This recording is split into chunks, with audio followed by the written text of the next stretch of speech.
Bonjour à tous et à toutes dans ce nouvel épisode du Grand Podcast. Le Grand Podcast, c'est votre podcast mensuel qui va parler d'actualité, une actualité diversifiée, que ce soit sur le plan des sujets, mais aussi sur le plan des niveaux d'analyse. À chaque épisode, nous vous proposerons divers thèmes que nous allons exposer, puis autour desquels je laisserai l'équipe autour de moi réagir. Une belle équipe réunie aujourd'hui autour de la table, composée de personnes incroyablement intéressantes. Tout d'abord, Héloïse. Bonjour. Calixte. Bonjour. Et Eunice. Bonjour. Notons aussi que pour le deuxième volet de votre émission préférée, nous recevrons la présidente de Parole d'Exil, Emma. Bonjour. Voilà pour ce qui est des voix du jour. Maintenant, rentrons dans le vif du sujet. Au sommaire du Grand Podcast aujourd'hui, au niveau international tout d'abord, la République démocratique du Congo connaît un regain de violence dans un conflit qui s'étale depuis plusieurs années. Les faits et analyses du sujet vous sont présentés par Héloïse. On parlera aussi du contexte européen avec Eunice. L'Espagne a traversé un mois de novembre tumultueux entre guerre d'alliance et indépendantisme catalan. Nous reviendrons sur cette crise politique qui a touché la quatrième économie de l'Union européenne. Ensuite, on inaugurera une toute nouvelle rubrique, celle de l'invité du jour. Aujourd'hui, nous recevons l'association Parole d'Exil, représentée par Emma, qui nous parlera du controversé projet de loi immigration présenté aux assemblées par le camp présidentiel. Enfin, on abordera un sujet plus léger et plus local avec Calixte, qui nous parlera du Most Wonderful Time of the Year, avec l'ouverture des marchés de Noël sur Bordeaux récemment. Et puis voilà, c'est le Grand Podcast et on est parti. Avant de commencer, n'oubliez pas de suivre notre actualité en suivant notre compte Instagram, R2MSCPOBX. Et si ce n'est pas fait, écoutez le premier podcast, le premier épisode du Grand Podcast du mois dernier. Et maintenant que tout ça est dit, on peut commencer.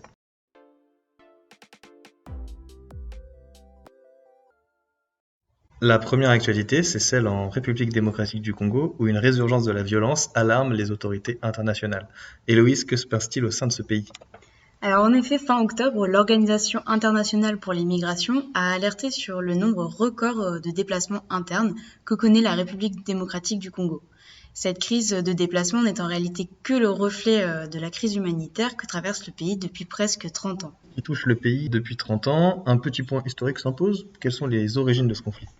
Alors oui, on peut dater les premières instabilités par le début de la guerre civile en juillet 1993 et qui prit fin en 2023.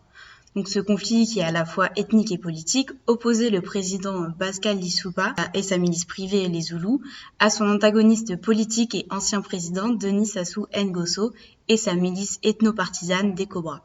Donc de 1993 à 1995, la guerre civile de Congo-Brazzaville entre les partisans donc, de ces deux partis, mais aussi avec les partisans du maire de Brazzaville, a provoqué la mort de 2000 Congolais et le déplacement de 100 000 personnes au sein du pays. Donc, la paix a pu être trouvée grâce à l'intégration de membres de l'opposition dans le gouvernement, mais le climat est resté tout de même assez tendu et les milices bien armées. Cela mène alors à une nouvelle escalade de tensions en 1997, même si un accord avait enfin été trouvé quant à la fin de l'usage des armes afin de régler les différends politiques. L'origine de ce retour de violence est due à la mort d'un militaire proche d'un opposant politique, tué par un garde de Sassou Nguesso, puisqu'il était soupçonné de vouloir atteindre la vie de l'ancien président. Le gouvernement proclame alors sa volonté de traquer et anéantir tout détenteur d'armes de guerre. Les Zoulous, milices de Lissouba, finissent par encercler la résidence de Sassou Nguesso, où il y stockait des armes. Une nouvelle guerre civile est déclenchée. Mais ces armes, par ailleurs, ont été en grande partie livrées par la France, via le Gabon ou encore l'Angola. Donc en effet, le président Jacques Chirac soutient Sassou Nguesso, l'ayant reçu même secrètement à l'Élysée en novembre 1996, bien que son premier ministre Lionel Jospin prônait la neutralité dans ce conflit. Donc la guerre civile se termine en quelques mois par la victoire de Sassou Nguesso, mais les affrontements continuent jusqu'en 2003 entre les partisans des différents partis. Au total, près de 10% de la population de la RDC a été tuée dans ce conflit, la capitale a été dévastée, et tout cela a causé des vagues de migration internes comme externes. Ce conflit laisse place à l'instabilité et à des guérillas permanentes au sein du pays, entre lutte pour le pouvoir, pour le territoire, rancœur et lutte ethnique. Merci pour ce petit point historique. Et quelle est la situation du coup actuelle dans le pays ? Donc le pays actuellement est plongé dans ce que l'on pourrait qualifier une nouvelle fois de guerre civile. Il voit s'affronter les forces armées de la RDC, alliées avec des groupes armés patriotes contre le M23, un mouvement de rébellion créé en 2012, soutenu pour beaucoup par le Rwanda. Donc les objectifs du M23 ne sont pas clairement définis, mais ils désirent s'emparer de villes clés comme les Goma, la capitale du Nord Kivu. Leur présence particulièrement importante dans cette partie du pays, elle s'explique par la forte présence de terres rares, c'est-à-dire de métaux et matériaux précieux. On trouve ainsi dans le Nord Kivu une grande quantité d'or, de pétrole ou encore de diamants. Mais ce n'est pas ce qui attire le plus les convoitises. Cette zone géographique possède près de 80% des réserves mondiales de coltan, essentielles à la fabrication de matériaux électroniques, et c'est-à-dire tout ce que l'on va pouvoir retrouver dans nos ordinateurs ou téléphones. Le M23, avec l'appui du Rwanda, essaye ainsi de prendre le contrôle de la zone pour pouvoir exploiter ces matériaux précieux. Comment décrire la situation d'horreur qui règne au sein des populations locales? Oui, en effet, afin de parvenir à ses fins, le M23 utilise des stratégies d'effroi et d'horreur en s'attaquant à la population civile. Donc, à titre d'exemple, le mode opératoire pour gagner du terrain est de prendre d'assaut les villages en tirant sur tout le monde sans distinction ni pitié. Il ne rencontre que peu de résistance tant l'armée de la RDC est sous-alimentée et sous-équipée. Le viol massif est aussi largement utilisé comme arme de guerre et se fait sur plusieurs générations. Donc là encore, aucune distinction n'est faite. Ainsi, pour les seuls 3 premiers mois de l'année, près de 38 000 cas de violences sexistes et sexuelles ont été signalés auprès des associations. Il y a évidemment des conséquences humanitaires. Quelles sont-elles? Donc oui, tout cela pousse la population à migrer dans le pays pour fuir donc ces zones de violence et de combat. C'est ainsi près de 6,9 millions de personnes déplacées depuis 20 ans, selon International for Migration, dont 1 million sur cette dernière année et demie. Les populations déplacées vivent au sein des camps dans des tentes et leur situation est très précaire. L'hygiène est rudimentaire, ce qui va donc les rendre sujettes à des épidémies de choléra ou encore de rougeole. On peut ajouter à cela des problèmes environnementaux qui, d'une part, va pousser les habitants à se déplacer par la destruction de leur habitation, notamment lors d'inondations, mais aussi du fait des pluies violentes qui provoquent des chutes d'arbres sur les tentes. Autre facteur préoccupant et essentiel, le manque de nourriture. La malnutrition aiguë est très présente, ce qui va donc pousser des femmes, voire même des fillettes, à se prostituer. Tu voulais aussi nous parler de la situation des enfants qui sont malheureusement touchés eux aussi par la situation locale. Oui, les enfants sont loin d'être épargnés dans cette crise humanitaire. Ils sont près de 2,8 millions à en subir les conséquences selon les Nations Unies, et que cela soit par le meurtre, le viol ou le recrutement forcé dans les milices. Ils deviennent de véritables instruments dans cette guérilla. Pour le comprendre, il suffit de prendre le cas de 2 jumelles âgées de quelques mois qui ont été attachées à une ceinture d'explosifs et utilisées comme appât. Donc UNICEF alertait ainsi sur le fait que la RDC était le pays avec le plus grand nombre de violations graves contre les enfants. Avec tous les éléments que tu nous as apportés, comment expliquer la faible couverture médiatique finalement de cet événement? Donc oui, en effet, cette situation, elle peut questionner sur le fait de sa faible couverture médiatique. Donc le journaliste sur place, Paul Lorgerie, explique cela par la théorie du kilomètre, avec cette idée d'un conflit lointain que l'on ne peut atteindre, mais aussi du fait des préjugés occidentaux d'une Afrique toujours en guerre. La longueur du conflit génère aussi une lassitude auprès du public et enfin peu d'images des affrontements parviennent puisque presque aucun journaliste ne couvre la crise et que les portables des déplacés sont perdus ou confisqués par les milices. Toutefois, cette crise humanitaire n'est pas totalement ignorée. Le pape François s'est rendu sur place en janvier notamment et a appelé les ONG et les puissances mondiales à venir en aide à ces déplacés. Des célébrités s'emparent aussi des prérogatives humanitaires. C'est le cas notamment du chanteur Dadju qui a créé l'association Give Back Charity qui aide à la réinsertion dans la société des fillettes s'étant prostituées et étant tombées enceintes. Une guerre civile qui se transforme en massacre de masse, c'est un récit effroyable qui se déroule actuellement du coup en RDC.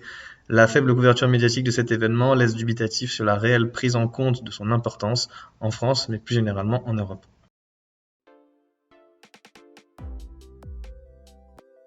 L'Europe qui connaît aussi des séries de crises politiques importantes en son sein. Mercredi 22 novembre, c'est le parti d'extrême droite islamophobe et eurosceptique de Geert Wilders qui a remporté les élections législatives aux Pays-Bas. Cette situation de montée de l'extrême droite populiste en Europe a fait la une de Libération et des différents journaux le 23 novembre. Le sujet de la montée de l'extrême droite en Europe est donc à son apogée. Cette montée multiplie les problèmes et les crises politiques. C'est le cas en Espagne, n'est-ce pas Eunice ?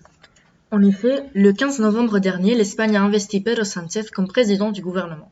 Il a commencé donc un deuxième mandat très controversé et pas nécessairement bien reçu par les Espagnols. Mais que s'est-il passé concrètement ? Après les très mauvais résultats du PSOE, Parti socialiste ouvrier espagnol, aux élections régionales de mai dernier, M. Sánchez a annoncé, à la surprise générale, la tenue d'élections générales anticipées. Lors de celle-ci, le Parti populaire conservateur a été le parti le plus voté, avec 33% des voix. Il a obtenu 137 députés alors. Le Parti socialiste arrive en deuxième position avec 31,6% des voix et obtient 121 députés, alors qu'il lui faut avoir 176 pour gouverner à majorité absolue. Le leader du PP, Alberto Núñez Feijóo, a donc été le premier à se présenter à l'investiture à la fin du mois de septembre et bénéficier du principal soutien du parti d'extrême droite Vox, mais n'a obtenu finalement que les voix de 172 députés. Une course aux alliances s'est donc déclenchée en Espagne, tu peux nous en parler? Le besoin de s'allier à d'autres partis minoritaires était évident. L'un des premiers pactes du PSOE a été conclu avec Sumar, le groupement de mouvements de gauche créé cette année sous la direction de la candidate et vice-présidente du gouvernement Yolanda Díaz, qui était la deuxième vice-présidente du précédent mandat de M. Sánchez. Avec Sumar, son principal allié au Congrès, le PSOE a conclu des accords sur le travail et les salaires, tels que la réduction de la semaine de travail de 40 heures à 37,5 heures. Des accords ont également été conclus avec des partis tels que Bloque Nacionalista Gallego, le BNG, et Coalición Canaria, CC, ainsi qu'avec les basques nationalistes et indépendantistes du Parti nationaliste basque et de Bildu, parti politique qui surgit comme version pacifique des revendications du groupe terroriste ETA. Ces accords stipulent, entre autres, l'extension des droits du travail et l'annulation de la dette, le transfert de pouvoir et l'augmentation des ressources. Mais les accords les plus controversés ont été signés avec deux partis indépendantistes catalans, Esquerra Republicana de Catalunya et Junts per Catalunya. Et pourquoi ces accords sont controversés? Le premier envisage, entre autres, l'annulation de la dette de 15 milliards de dollars du gouvernement catalan, tandis que le second comprend la mesure la plus controversée parmi celles négociées par le PSOE. Une loi d'amnistie qui bénéficierait à des centaines de personnes condamnées dans le cadre du processus indépendantiste catalan, qui a culminé en 2017 avec une déclaration unilatérale illégale d'indépendance. Peux-tu nous faire un rapide résumé de ce qui s'est passé en Catalogne en 2017? Le 1er octobre 2017, au cours d'une journée violente marquée par l'intervention des forces de sécurité de l'État, s'est tenu un référendum d'autodétermination de la Catalogne, communauté autonome à forte identité nationaliste en Espagne. Celui-ci s'est accompagné du procès, durant lequel des dizaines de dirigeants politiques et de citoyens catalans ont été condamnés, car le référendum avait été déclaré illégal et suspendu par la Cour constitutionnelle, même si le gouvernement catalan de l'époque, dirigé par l'ancien président Carles Puigdemont, a considéré les résultats comme légitimes et a déclaré unilatéralement l'indépendance de la Catalogne. Quelques jours plus tard, Puigdemont s'est réfugié à Bruxelles pour éviter d'être envoyé en prison. Quel lien peut-on faire aujourd'hui avec les élections espagnoles du 15 novembre dernier et pourquoi un débat autour de cette alliance? La perspective de la promulgation d'une loi d'amnistie pour les condamnés lors de ce procès est très mal reçue par beaucoup d'Espagnols, qui le considèrent comme une attaque à la démocratie et aux droits constitutionnels. Les opposants de cette mesure mettent en avant qu'elle reviendrait à une grâce générale, ce qui est interdit par l'article 62 de la Constitution, tandis que les partisans qui la soutiennent considèrent qu'elle serait constitutionnelle car la Magna Carta ne l'interdit pas expressément. Qu'en est-il de la situation aujourd'hui? Après des jours de négociations à Bruxelles, l'amnistie étant la principale pierre d'achoppement, le PSOE et Junts, le parti catalan donc, sont parvenus à un accord qui a abouti à l'investiture de Pedro Sánchez avec 179 députés sur les 176 requis. Qu'est-ce que la loi d'amnistie implique? Il s'agit d'une suspension exceptionnelle et temporaire de certains délits qui, d'une certaine manière, éliminerait à la fois leurs effets et leurs traces. L'amnistie élimine donc le délit à la racine, tandis que la grâce reconnaît le délit commis, mais efface la peine.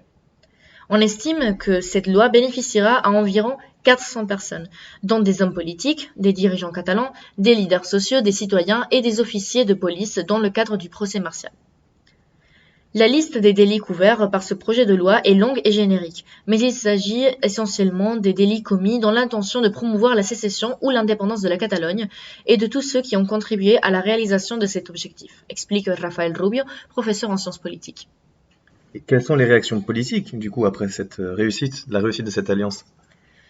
Le Parti populaire et le parti d'extrême droite Vox ont déjà annoncé qu'ils allaient faire appel de la loi d'amnistie devant la Cour constitutionnelle et devant la justice de l'Union européenne, considérant qu'elle rompt avec le principe de séparation des pouvoirs de l'État de droit, puisque le pouvoir législatif serait en train d'annuler les résolutions adoptées par le pouvoir judiciaire. Le PP, arrivé premier des dernières élections pour rappel, l'a qualifié de chèque blanc pour les indépendantistes et a même accusé Pedro Sánchez de corruption politique pour avoir pris des décisions contraires à l'intérêt général en échange d'avantages personnels. Plusieurs associations de juges et de procureurs en Espagne ont signé une déclaration commune dans laquelle elles expriment leur profonde inquiétude face à ce pacte et n'excluent pas d'agir, estimant, je cite, qu'il y a un risque évident de rupture de la démocratie. Et comment le gouvernement actuel, du coup, a réagi?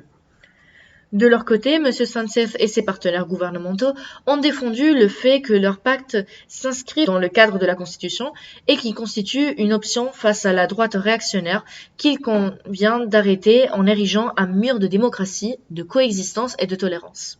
On le voit donc que ce début de mandat n'est ni stable ni encourageant pour le PSOE, qui va devoir faire face non seulement à l'opposition habituelle de PP et de Vox au Congrès, mais aussi à l'épée de Damoclès des indépendantistes au-dessus de leur tête. Ceux-ci ont déjà déclaré que leur soutien se ferait au jour le jour. D'autre part, dans la rue, avec le mécontentement d'une grande partie de la population qui se saisit de pancartes et de drapeaux pour exiger la non-application de cette loi d'amnistie, voire le départ de Pedro Sánchez.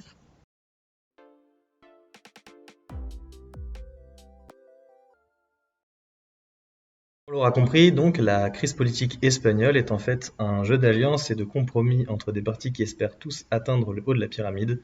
Les différentes controverses autour de la situation fragilisent la politique du pays et attisent les mécontentements. En parlant de mécontentement, l'Espagne ne fait pas bande à part. En France aussi, de nombreux débats parlementaires font réagir au sein de la population et notamment à travers la question de l'immigration. C'est le sujet dont va nous parler notre invitée du jour, Emma, présidente de Parole d'Exil. En France, depuis la hausse des chiffres concernant la migration, les sociologues ont observé la croissance d'un déni d'immigration. C'est un procédé consistant à grossir l'immigration à outrance pour conclure une nécessité de la réduire drastiquement, voire de la faire disparaître.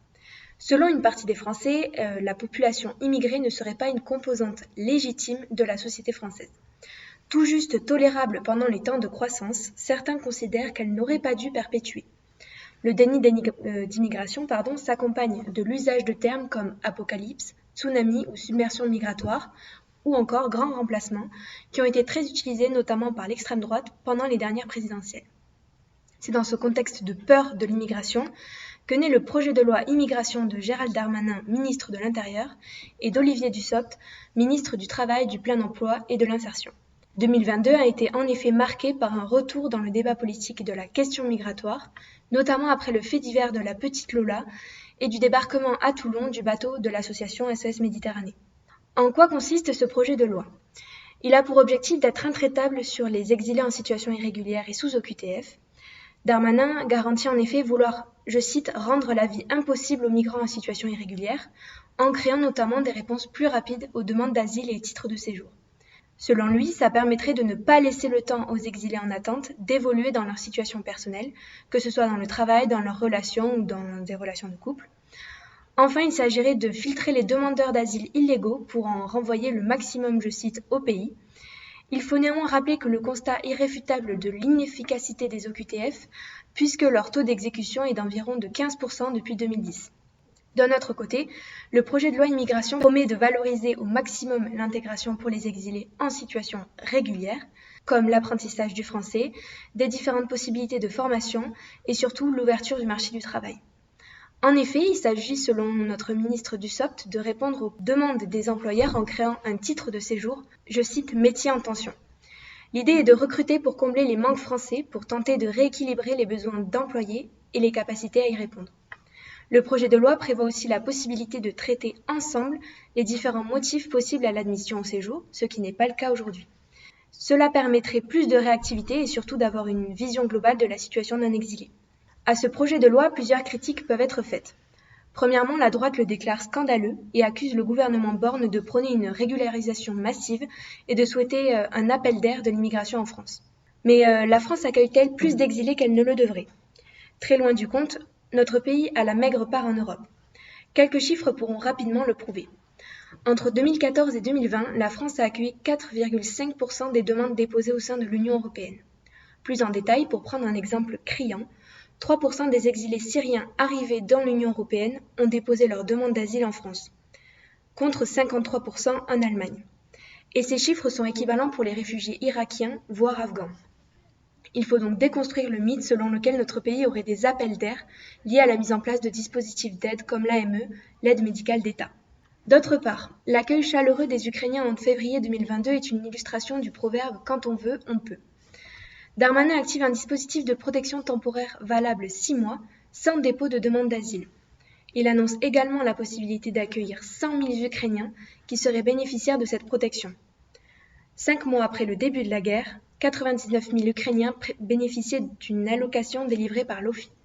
Il ne s'agit là pas d'un volontarisme surjoué, mais d'une réelle mobilisation des solidarités associatives, municipales et individuelles.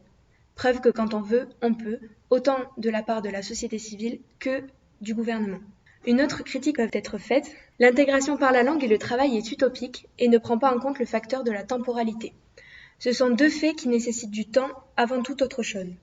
Apprendre une langue est un processus long, d'autant plus long si la personne est analphabète dans sa langue maternelle, ce qui est souvent le cas. D'autre part, sur le volet intégration par le travail, il est nécessaire de rappeler que les exilés ne sont légalement pas autorisés à travailler pendant leur période de demande d'asile, qui peut durer jusqu'à 2 ans. Enfin, il est difficile d'admettre pour les politiques que l'immigration et sa croissance sont inéluctables, puisqu'ils sont volontaristes et que leur métier consiste à relever des défis. Ceux souhaitant réduire l'immigration font donc face à une incapacité à lutter contre l'impuissance de l'État. Elle ne tient pas à un manque de volonté ou de moyens, mais à la démesure des objectifs qui sont posés. D'autre part, il est inutile d'essayer la nouveauté en termes de candidats pour, je cite, régler une bonne fois pour toutes le problème migratoire.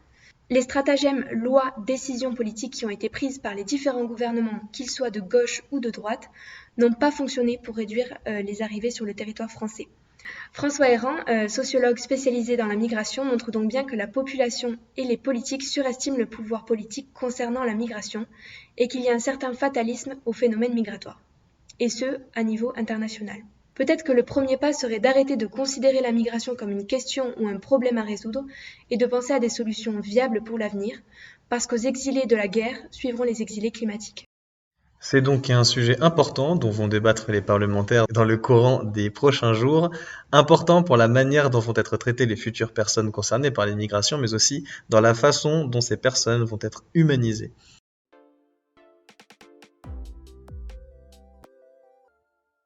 Après avoir traité tous ces sujets importants, période oblige, il est temps de consacrer notre dernière rubrique au prochain événement de chaque fin d'année, Noël. En effet, nous sommes le 29 novembre au moment de l'enregistrement de cette émission, et dans moins d'un mois, c'est Noël. Calixte a eu la tâche extrêmement difficile de se rendre au marché de Noël de Bordeaux ce week-end pour son ouverture. En effet, le marché de Noël a ouvert ses portes à l'Allée de Tourny. Mais pour ceux qui souhaitent s'éloigner du vin chaud, des marrons et de la chorale de Noël, d'autres marchés ont ouvert leurs portes un peu partout dans la ville. Mais aujourd'hui, nous allons rester dans le classique et les traditions de fin d'année. Je me suis donc rendue en centre-ville pour interroger des commerçants et des passants sur leurs traditions de Noël. Donc pour moi, Noël c'est plutôt chez mes grands-parents, puisque depuis que je suis petite, on le fête surtout avec mes grands-parents et ma famille. Et donc ça passe par un sapin, un calendrier de l'Avent, et on regarde des films de Noël à partir du mois de décembre, puisque c'est vraiment une ambiance super agréable. Commençons par les films de Noël donc. Ils sont apparus dès début novembre sur toutes les plateformes télévisuelles et de streaming. Il faut savoir que derrière leur côté un peu kitsch et réconfortant se cachent en réalité des enjeux plus profonds. En effet, derrière les scénarios utopiques américains où l'annuelle diffusion du Père Noël est une ordure, se cachent plusieurs raisons qui rendent ces rendez-vous attachants. Tout d'abord, le film de Noël est l'occasion de passer un moment confortable, accompagné d'une tasse de chocolat chaud et d'un bon plaid, tout en oubliant nos problèmes. Ce sont aussi des films qui traitent de sujets sociaux de façon légère. En effet, seul un film de Noël peut remédier à des inégalités sociales de façon originale. Toutes les situations invraisemblables semblent dès lors acceptables grâce à la magie de Noël. Enfin, l'amour propagé comme une maladie virale permet de s'échapper des tensions politiques et géopolitiques bien réelles au profit d'une romance au pied d'un sympa, ornée avec passion par les acteurs.